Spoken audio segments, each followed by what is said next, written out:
Hello, you're watching Sightline on MNB World, an interview program that invites various guests for a conversation on different important topics. And today in our studio we have Ambassador Extraordinary and Plenipotentiary of Poland to Mongolia, Mr. Krzysztof Bojko.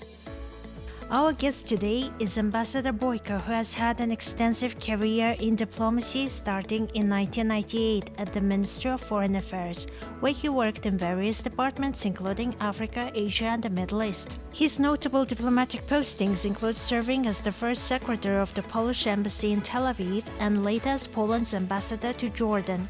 In addition to his diplomatic roles, he is a professor having taught at prestigious institutions such as Jagiellonian University and the War Studies Academy. Ambassador Bojko presented his letter of credence to President Hashim in May 2019, marking the start of his tenure in Mongolia.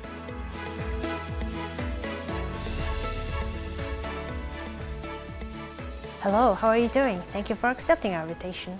Thank you very much. It is for me a pleasure to be here. Good afternoon to everybody. Thank you. I would like to start our interview from the upcoming event planned by the Embassy of Poland to Mongolia, event related to the Chopin music. Can you tell our viewers about this event? As you know, Fryderyk Chopin is the greatest Polish and international composer and pianist. He was born in Poland, 1810, in Żelazowa Wola, very close to Warsaw.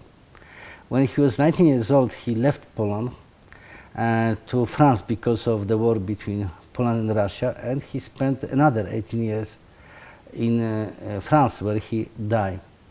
As I said, he was the greatest Polish composer because he did a lot of very interesting pieces, very close to the heart of Polish people.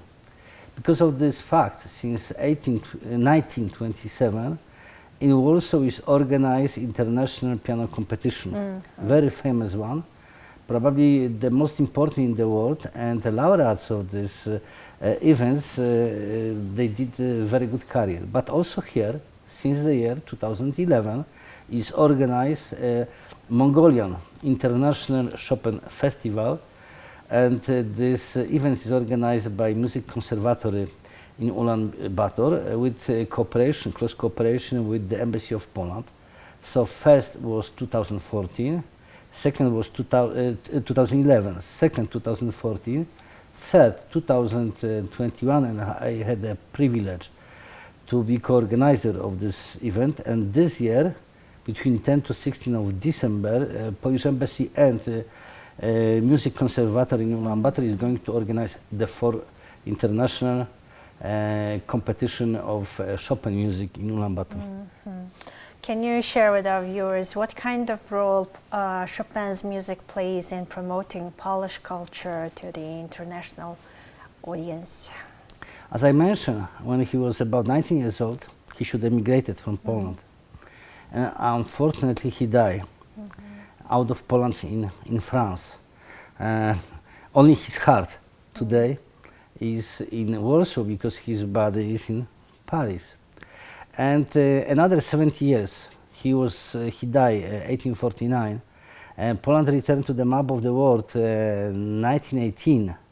So after 70 years, for the 17 years, Poles, not having a country, his own country, they were listening the music of Fryderyk Chopin because it's very Polish. So always this music reminds us Poland, free Poland, and fighting for Poland. And of course, Poles always were very proud because of Fryderyk Chopin, as I mentioned, the greatest Polish and international composer.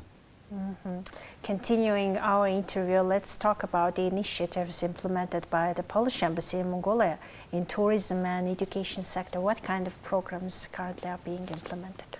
I want to say it's many. When I arrived to Mongolia, the year 2021, we reopened the Polish Embassy.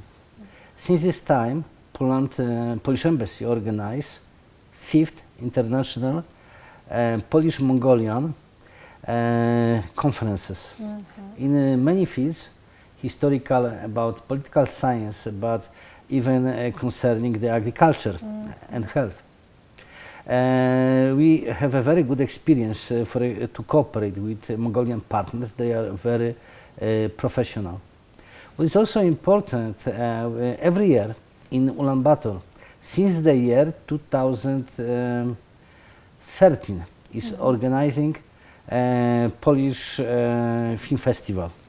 And even now, in the School of Television and Radio, we have a representative of Polish film, and they are organizing a special workshop for Mongolian students of the school. We are also very happy that many Mongolian students studied in Poland. Till today, probably 1,500 minimum, because a lot was studied during a communist era. And now, every year, between 150 to 200 students studied in Poland. Some of them got scholarship of the Polish government, some got scholarship of Mongolian government. Some come to Poland private and to the private university. In my opinion, they are very happy because very easy. Then they found a job in a very interesting company in Mongolia and in other countries. Mongolia-Poland relations dates back to more than 70 years. In fact, we began our relation almost 800 years ago. Yes. In the first half of 13th century, but in fact, Poland was fifth country in the world to first recognize Mongolia in 1950, and later to open the embassy in Ulaanbaatar. So we have very long relationship. Of our relationship. Looking at the current state of the diplomatic relations between Mongolia and Poland, what do you think are the key areas of cooperation between our two countries? I would say like this: since I reopened the embassy, March 2021, because my arriving to Mongolia, it was reopening the Polish diplomatic presence. We had a visit from Poland, Deputy Speaker of the Polish Parliament. We had a visit of Minister of Foreign Affairs, and last year we had a visit of the Polish President. So, and by the way, Polish President Andrzej Duda, he was the first Western president who arrived to Mongolia after COVID. So I could say that this relation are really very good, very close, and I'm convinced that we will develop this relation in the next years. Mongolia is considered as an energy importing country. Most of its energy is imported from abroad, and a lot of Mongolian partner countries say that Mongolia needs diversification of its energy sources. What do you think about that? I see a lot of similarity to Poland. Why? During communist era, Poland was one of the biggest producer of coal. And for sure we were the biggest producer of coal in Europe. We export this coal everywhere, and almost 90% of energy we produce from the coal, as today Mongolia. But when we joined European Union in 2004, we should have European law, and according to this European law, we should limit production of energy from the coal, and we should develop production of energy from the. We should have green energy from the wind, solar energy, and from the gas. So now about 60% of Polish energy is produced from the coal, and we are in the process of replacing old Polish factories producing energy from coal to the new factories. Because of this fact, we have big experience. In my opinion, we could speak with Mongolia about our experience. Of course, this costs money. It's not easy. But at the end, also Mongolia should have replaced production of energy from, let's say, solar energy. It's the cheapest energy in the world. Of course, you should invest for this production. It's not easy. But at the end, I am convinced that both countries, Poland in Europe and also Mongolia here in the future, will produce majority of energy from the solar wind from such sources. Are there any projects or programs planned currently at the Embassy of Poland in this direction?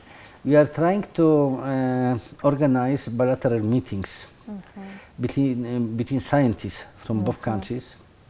Beginning of this year, it was a few Polish professors who are very engaged in the production of energy from the sun, solar energy. They had very fruitful meetings, and I'm convinced that in the next year we will organize something interesting concerning a production of green energy. Mongolia and Poland have similar historical sites. For example, transition to market economy in late 1980s, early 1990s. And as for the new democratic country like Mongolia, what kind of lessons or experiences Mongolia should learn from Poland, to your opinion? As you know, Poland was the first country in the Eastern Bloc who began the process of democratization. 1980, Solidarity movement was established in Poland, and almost 10, if not 11 million Polish workers became a member of Solidarity trade union. Despite the fact that communists imposed martial law in Poland, December 1981, few years later, 1988, we had another strikes, and June 1989, we had the first free election in the communist bloc. I'm very happy that 1 year later in Mongolia you also had free election, and also democratic parties, people's democratic movement won this election. So having very similar experience, you could use this experience to think about the future. We know that all transition, especially economy, is very painful. In Poland, as well as in Mongolia, it was very high unemployment rate in the beginning of 90s. In Poland, it was more than 20%.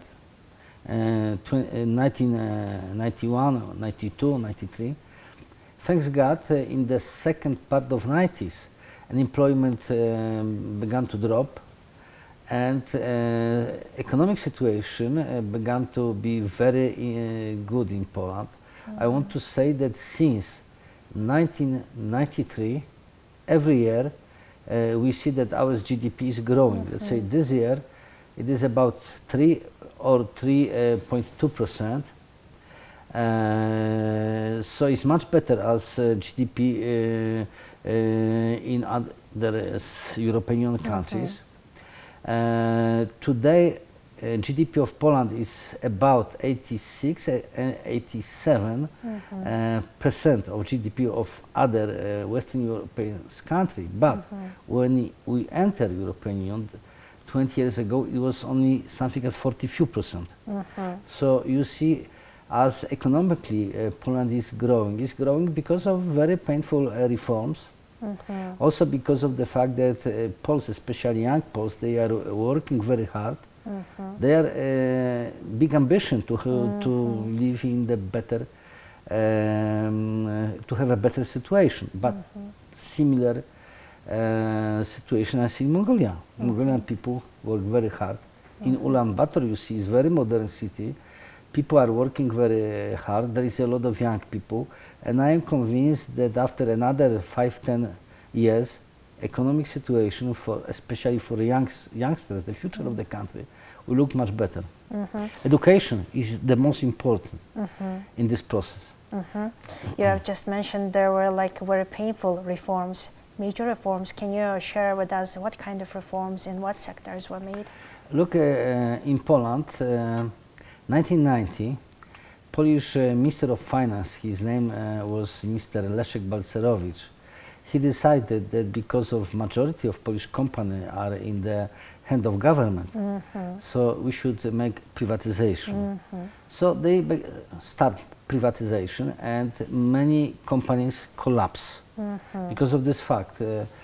As I told you, about more than 20%, 23% people lost their job. So it was very painful if you have family, young children, and you lose job Many people emigrate from Poland. According to my knowledge, is 1 or 2 million people. They left Poland in 90s to look for a better life in United States or in the other European countries. We know that in Mongolia you had very similar processes. Yes. Many factories collapsed. Were closed. Yeah. It was big unemployment rate. So I see a lot of similarity. But in both countries, we see that situation improved. Now GDP of Mongolia is growing all the time, so you could be proud that the reforms in Mongolia simply works. And the most important, Mongolia is a democratic country, probably one of the few democratic country in Asia. So I'm very happy and very proud that also Polish solidarity movement helped a little bit in the situation, because the year 1990, when the chiefs of solidarity movement got information that they are going to be first democratic election in Mongolia, so the group of Polish representative of solidarity, they moved here and they helped the young people to organize this free election. Also because of this help, they won. You have been in Mongolia for more than 3 years now, right? Since arriving in 1 month I will start my 4 year. 4 years. Almost 4 years. And looking back, what is the most memorable aspects of Mongolian culture that you find it interesting, intriguing? I would say like this, that Mongolian people are very open. It's very important, because you could speak with the people and openly they will tell you about the situation, but they are also very open for the culture, let's say. They are very tolerant. It's also very interesting. There is not problem somebody is Buddhist or shamanist or a Christian. It's not any problem for tolerance, openness for other culture. And people are very quiet. If you will add also that Mongolia, it is a very safe country. So you have everything to develop successfully your culture and bilateral relation with other countries. In current world, when we see a lot of wars and problematic situation in many countries, is very important. Well, thank you for coming today to our studio to share information about the Embassy of Poland and its activities. I want to say thank you very much, especially that we have this interview in November. November is very important month for Poland because 11th of November we are celebrating Polish Independence Day. Why independence? Because 11th of November Polish Marshal Józef Piłsudski, when the Great War, the First World War was over, he was coming back from Germany to Warsaw, and he officially announced that Poland again is an independent country after 100 years of being part of Prussia, Austria and Russia. So using this opportunity, I want to say to all Mongolian citizens, congratulations for your achievement, and I hope that the relation between Poland and Mongolia still we will have very good, very fruitful, and will grow every year. Thank you very much. Bye. Thank you. Well, that was the new episode of Sightline on MNB World. Today in our studio we had Ambassador Extraordinary and Plenipotentiary of Poland to Mongolia, Mr. Krzysztof Bojko. We'll see you next time with more stories and interesting guests. Goodbye.